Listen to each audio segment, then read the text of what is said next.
कि ये भी पढ़ना है, ये भी पढ़ना है, ये भी छूटा हुआ, ये भी छूटा, ये भी छूटा। आपको डराने की कोशिश करे, आपको बोलना है झुकेगा नहीं साला।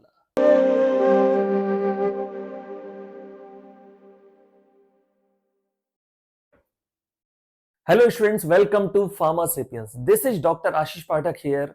लास्ट वीडियो में हम लोगों ने बात की थी, यहाँ पे लास्ट वीडियो मैंने आपको बताया था कि जीपेट 2025 का शेड्यूल वहां पे अनाउंस हो चुका है। उन्होंने ऑनलाइन एप्लीकेशन से लेके रिजल्ट तक कंप्लीट इंफॉर्मेशन वहां पर दे दी है। जैसा कि उन्होंने बताया है अपने नोटिफिकेशन में कि ऑनलाइन एप्लीकेशन जो एग्जाम के लिए आप ऑनलाइन फॉर्म अप्लाई कर सकते हैं 1 अप्रैल 2025 से 21 अप्रैल 2025, और जो आपका एग्जाम होगा जीपेट 2025 का डेट ऑफ एग्जामिनेशन उन्होंने दिया है 25 मई 2025। और सबसे अच्छी चीज के रिजल्ट उन्होंने पहले ही क्लियरली यहां पर बता दिया है, रिजल्ट आएगा आपका 25 जून 2025। तो ये कंप्लीट शेड्यूल है। अब इसी के अकॉर्डिंग आपको अपनी प्रिपरेशन स्टार्ट कर देनी है। जैसे ही ये डेट अनाउंस हुई, बहुत सारे स्टूडेंट्स के मन में टेंशन आ गई, बहुत सारे लोग के मन में स्ट्रेस क्रिएट हुआ। बहुत सारे स्टूडेंट्स ने मुझे कॉल किया, मैसेज किया कि सर अब बहुत डर लग रहा है, क्योंकि जब तक एग्जाम डेट नहीं आई थी तब तक उनके दिमाग में लग रहा था पता नहीं कब आएगी एग्जाम डेट, लेकिन अब एग्जाम डेट आ गई है तो उनके दिमाग में अब टेंशन स्टार्ट हो गई है। तो इस वीडियो में हम बात करने वाले हैं कुछ स्ट्रेटेजिकल टिप्स के बारे में जो आप सबके काम में आएगी। अगले लगभग 2.5 महीने बचे, वैसे तो 3 महीने बचे, लेकिन मैं 2.5 महीने इसलिए बोल रहा हूं कि कुछ यहां वहां आप निकाल लें, क्योंकि कुछ ना कुछ टाइम आप कर ही देते हैं, बर्बाद कर देते हैं। तो 2.5 महीने आपके पास बचे हैं, उनका यूज आप कैसे करें। तो पहला पॉइंट, पहली टिप्स जो मैं आपके साथ शेयर करना चाहूंगा, प्रायोरिटाइज।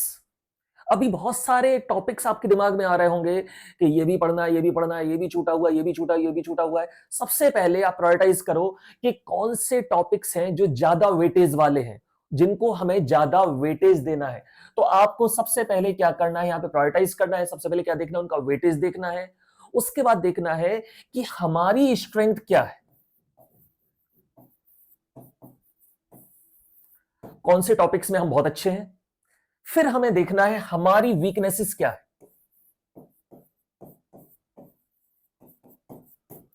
और उनको हम स्ट्रेंथ कैसे बना सकते हैं। बहुत ज्यादा नहीं तो कम से कम हम उनको इतना तैयार कर ले कि उससे रिलेटेड अगर कोई क्वेश्चन आए तो ऑप्शंस देख के हमें थोड़ा सा आइडिया वहां पर लग जाए। तो सबसे पहले तो आपको काम करना है स्ट्रेंथ पे, कि ये जो पार्ट है, ये वेटेज वाला पार्ट है। जैसे फार्माकोलॉजी में क्वेश्चन पूछे जाते हैं, अब फार्माकोलॉजी में सबसे ज्यादा वेटेज कहां से रहता है, सबसे ज्यादा क्वेश्चन कहां से पूछे जाते हैं, वो है क्लासिफिकेशन वाला पार्ट। तो क्लासिफिकेशन अच्छे से कर लेना है, मैकेनिज्म एक्शन अच्छे से कर लेना है, एडवर्स इफेक्ट अच्छे से कर लेना है। अब कुछ अंदर वाला पार्ट है जो आपको हो सकता है याद ना हो, जो आपका बहुत ज्यादा क्लियर ना हो, तो उसके बाद फिर आपको उसको टारगेट करना है जो आपकी वीकनेस है। जैसे हर सब्जेक्ट में आप इस तरह से टारगेट कर सकते हैं। अगर एनालिसिस की बात करें तो यूवी, आईआर, एनएमआर, मास जो मेन टॉपिक है, फिर साथ में छोटे छोटे टॉपिक पे आप वहां पर जा सकते हैं, लेकिन मेन वेटेज वाले टॉपिक्स को पहले आपको वहां पर देखना है। सब्जेक्ट वाइज भी आपको देखना है कि इस सब्जेक्ट में यहां से ज्यादा क्वेश्चन पूछे जाते हैं। तो सबसे पहले क्या करना सीखना, हमें क्या करना, प्रायोरिटाइज करना है। उसी के अकॉर्डिंग क्या करनी है, प्लानिंग करनी है। तो पहला पॉइंट आपको याद रखना है, प्रायोरिटाइज एंड प्लानिंग। और प्लानिंग कैसे करनी है, एक वीकली प्लानिंग आपको करनी है कि इस सप्ताह में हमें क्या क्या कंप्लीट करना है। छोटे छोटे पार्ट में उसको तोड़ लो प्रायोरिटाइज करके, और पूरे वीक की प्लानिंग आप बना लो कि इस वीक में हम यहां पर आगे क्या करने वाले हैं। नेक्स्ट आते हैं, यूटिलाइज शॉर्ट नोट्स। जिन स्टूडेंट्स को मैं पढ़ाता हूं, जो हमारे फार्मासिपियन से जुड़े हुए हैं, उनको सभी को मैं एक बात बोलता हूं, हर चैप्टर के बाद 2 पेज खाली छोड़ दो। कई बार बच्चे बोलते हैं सर ये 2 पेज खाली छोड़ने के लिए बार बार क्यों बोल रहे हो, तो मैं बोलता हूं तुम्हें तुम्हारी जमीन छोड़ने के लिए थोड़ी बोल रहा हूं। मैं हमेशा बच्चों से बोलता हूं कि हर चैप्टर कंप्लीट होने के बाद 2 पेज खाली छोड़ दो। 2 पेज क्यों खाली छोड़ दो, वहां पर आपको बनाना है शॉर्ट नोट्स, एक कंप्लीट माइंड मैप चैप्टर का। और ये आपको किस फॉर्म में बनाना है, ये बनाना है आपको फ्लो चार्ट के फॉर्म में। जैसे सिंपल एग्जांपल है, जैसे मान लो आप कोलिनर्जिक ड्रग्स पढ़ रहे हैं, तो कोलिनर्जिक ड्रग्स वाला जो चैप्टर जहां पर आपका कंप्लीट हुआ, तो वहां पर आपने लिख लिया शॉर्ट फॉर्म में कोलिनर्जिक ड्रग्स सीटी, ऐसा लिख लिया आपने। ठीक है, इसमें हमने सबसे पहले किसके बारे में पढ़ा, डिस्कवरी ऑफ एसिटाइल कोलिन। इसके बाद हमने बायोसिंथेसिस ऑफ एसिटाइल कोलिन। उसके बाद रिसेप्टर्स, जो कोलिनर्जिक रिसेप्टर्स हैं, उसके बाद इंडिविजुअल ड्रग्स।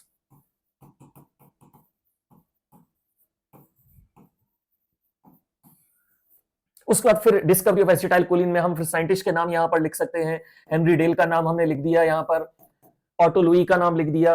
बायोसिंथेसिस में हम चाहें तो कुछ इंपॉर्टेंट जो पॉइंट है बायोसिंथेसिस से रिलेटेड, वेसामिकॉल है या फिर बोटुलिनियम टॉक्सिन, उनके नाम लिख दिए। तो इस तरह से एक शॉर्ट, मतलब 2 पेज में, 1 पेज में कंप्लीट एक माइंड मैप तैयार कर लिया। ये आपको बहुत काम में आने वाला है जब आप एग्जाम देने जा रहे होंगे। उसके कुछ दिन पहले जब आप रिवीजन करेंगे तो केवल आपको इसको देखना है, पूरा चैप्टर आपको याद आ जाएगा। आप चाहे तो इनमें नेमोनिक्स भी ऐड कर सकते हैं।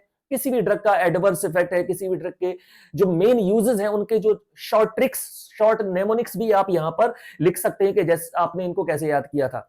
जैसे टेट्रासाइक्लिन के एडवर्स इफेक्ट हम कैसे पढ़ते हैं, कपिल देव एससीजी ग्राउंड में टीथ दिखा रहे हैं, जो मैंने स्टूडेंट्स को बताया हुआ है, तो उसमें सारे एडवर्स इफेक्ट एक साथ आपके आ जाते हैं। तो अब आप केवल कपिल देव यहां पर लिख देंगे, तुरंत आपको याद आ जाएगा टेट्रासाइक्लिन में कौन कौन सी थी। अगर याद नहीं आ रहे तो तुरंत पेज पलट के देख लो कि यार ये कौन सा एडवर्स इफेक्ट हम भूल रहे थे यहाँ पे। तो ये आपको बहुत काम आने वाला है, शॉर्ट नोट्स का यूटिलाइजेशन। नेक्स्ट पॉइंट पे आते हैं, स्टे कंसिस्टेंट। कई बार आपका मन करेगा कि यार छोड़ो नहीं हो रहा है, कई बार मन करेगा कुछ और कर लेंगे, कई बार आपका मन करेगा कि मार्केटिंग कर लेते हैं, घर वालों को भी सपोर्ट करना है। अब ये मन बहाने बना रहा है, मन आपको डरा रहा है, और आप जब 2 बार, 10 बार, 20 बार, 25 बार, 100 बार सुनेंगे तो आपको वो सच लगने लगेगा। लेकिन फिलहाल केवल आपका एक ही सच है, अगले 2.5 महीने तक केवल और केवल किसके बारे में सोचना है, जी पैट 2025, और किसी चीज के बारे में नहीं सोचना है।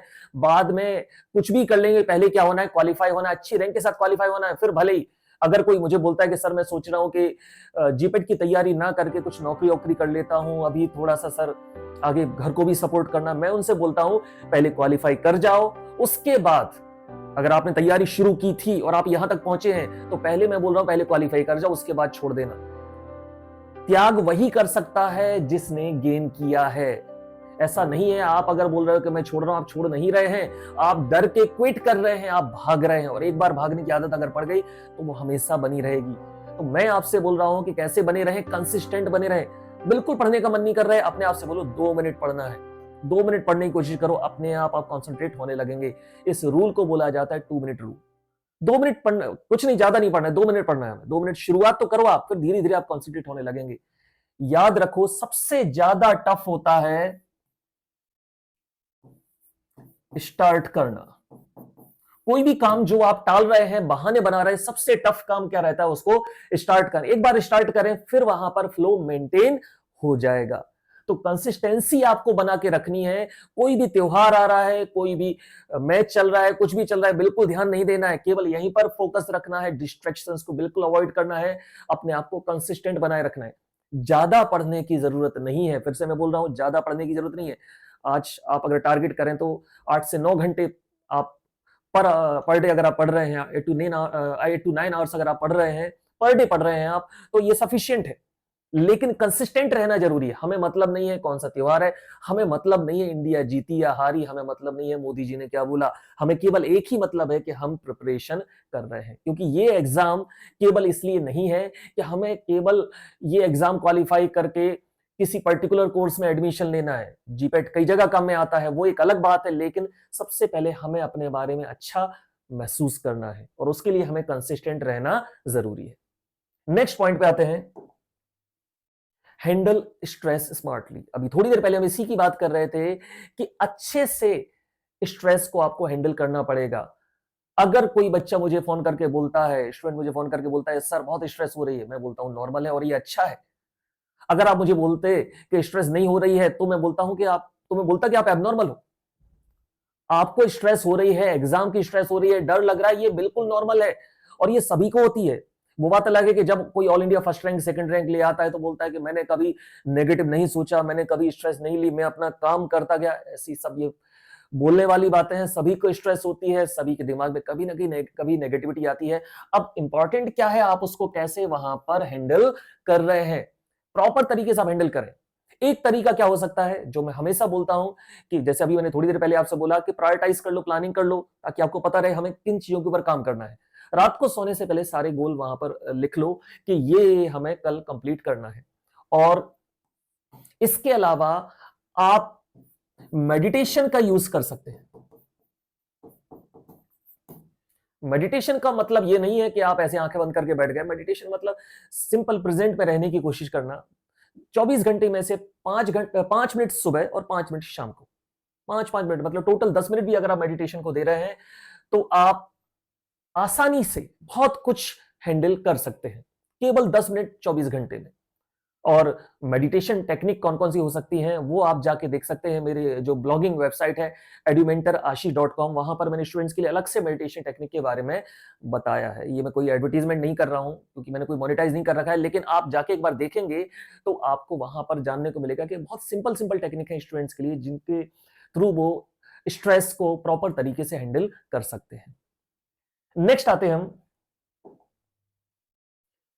Previous year of papers and pattern analysis. जो लास्ट 10 इयर्स के जो क्वेश्चन है वो आपने ऑलरेडी देखे होंगे, नहीं देखे हो तो एक बार आप जरूर देखें वहां पे। अगर आप फार्मासिकेंस के मॉक टेस्ट आप सॉल्व कर रहे हैं तो वहां पर इस तरह के पैटर्न आपको मिल जाएगा। हम कोशिश करते हैं कि लास्ट 10-12 ईयर में जो क्वेश्चन आए हैं वही पैटर्न हम रखें वहां पर, ताकि जब आप एग्जाम दे रहे हैं, मेन एग्जाम आप दे रहे हैं, तो आपको बिल्कुल ये फील ना हो कि कुछ हम अलग कर रहे हैं, क्योंकि आपका दिमाग जो है वो अभ्यस्त रहे। एक कार चलाने वाला जब कार चलाना सीखता है तो शुरुआत में उसे बड़ा टफ लगता है, क्योंकि कैसे गेयर कैसे बदलना है, कैसे स्टीयरिंग को हैंडल करना है। लेकिन फिर धीरे धीरे दिमाग अपने आप जब वो सीख जाता है तो मेमोरी में चला जाता है, तो बॉडी की अपनी मेमोरी रहती है, अपने आप होने लगता है। अगर आप पूरे ऑनेस्टी के साथ मॉक टेस्ट दे रहे हैं तो मेन एग्जाम में जो स्ट्रेस आप फील कर रहे होंगे, आपके दिमाग को लगेगा कि पहले भी हम इस तरह का स्ट्रेस फील कर चुके हैं, ये कोई नई बात नहीं है, और तब आपसे वो गलतियां नहीं होंगी। आप हमेशा ये याद रखें, दिमाग में ये बिल्कुल क्लियरली रखें कि हमें उन क्वेश्चंस की टेंशन नहीं लेनी है जो हमें नहीं आते हैं। बिल्कुल छोड़ दो उनकी टेंशन, टेंशन उनकी लेना है आपको कि आते हुए क्वेश्चन गलत ना हो। आपको सिंपल ये याद रखना है कि ये हमें नहीं आ रहा, ये हमें नहीं आ रहा, क्योंकि आपको हर एग्जाम में, जीपेट एग्जाम में 10 से 12 क्वेश्चन ऐसे मिलेंगे कि आपको हवा ही नहीं लगेगी, आपको लगेगा है क्या ये। उनकी टेंशन नहीं लेनी है, आपको वो याद रखना है कि यार ये तो उन्हें बहुत अच्छे से पढ़ा था और ये गलत ना हो, क्योंकि अगर वो गलत हुआ तो आप आगे बहुत फ्रस्ट्रेटेड हो जाएंगे। तो वो कैसे हो सकता है? जब आप प्रैक्टिस बार बार कर चुके हो, पैटर्न का एनालिसिस प्रॉपर तरीके से कर चुके हो, एमसीक्यूज आप प्रॉपर तरीके से वहां पर सॉल्व कर चुके हो, तो प्रीवियस ईयर के कम से कम 10 ईयर, लास्ट 10 ईयर के क्वेश्चन पेपर आप सॉल्व करें और रिवर्स वे में जाएं। जैसे अभी आप 2025 का एग्जाम दे रहे हैं तो 2024 वाला एग्जाम पेपर आप सॉल्व करें, 23 वाला सॉल्व करें, 22 वाला सॉल्व करें, ऐसे आप रिवर्स वे में जाएं और कोशिश करें विद इन टाइम जैसे वहां पे आपको 3 आवर्स का टाइम मिलता है, कोशिश करो यहाँ पे 2 आवर्स या 2.5 आवर्स में, 2.5 घंटे में लगभग आप इसको सॉल्व करने की कोशिश करो। नेक्स्ट आता है अटेम्प्ट स्मार्टली। अभी हमने एमसीक्यूज की बात की, एमसीक्यूज की यहां पर हमने बात की, तो एमसीक्यूज को अटेम्प्ट करना भी एक आर्ट है। आप कैसे अटेम्प्ट करें? जैसे आप सभी ने फील किया होगा कि एलिमिनेशन टेक्निक,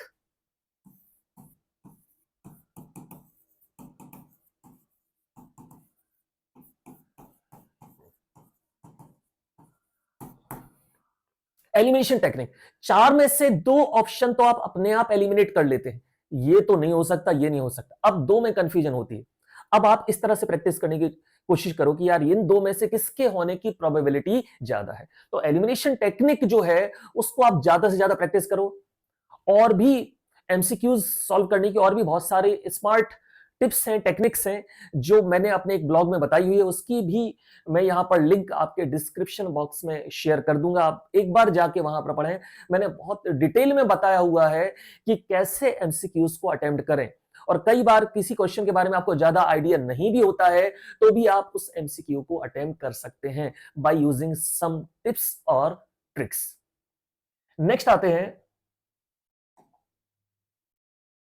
टू रिवीजन,